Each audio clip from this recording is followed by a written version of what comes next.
Jesus on his face, sweating drops of blood, the pressure so intense that his body literally broke under stress. He could have stopped it all right there. He could have called down angels and walked away, but instead, he chose the words that changed history. Not my will, but yours be done. Those words were victory before the cross ever happened. The real battle wasn't won at Calvary, it was won in the garden. Because once Jesus conquered his flesh in prayer, the cross couldn't defeat him. And maybe that's the same battle that you're in right now. You're not fighting people, you're fighting your flesh. You're not losing your faith, you're just tired in your humanity.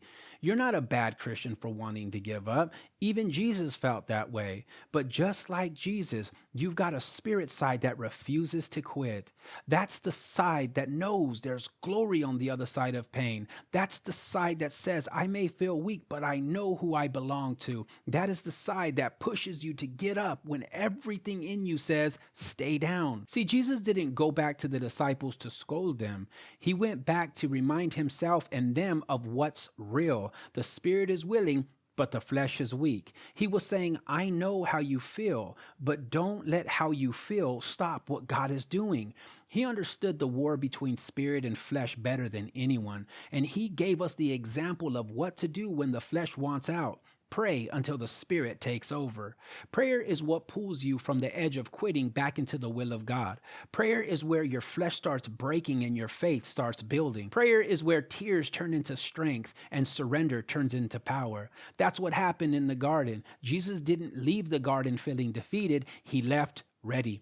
He didn't come out weaker, he came out with power to endure the cross, because once the Spirit wins in prayer, the battle is already over. Luke 22:43 says, Now an angel from heaven appeared to him, strengthening him.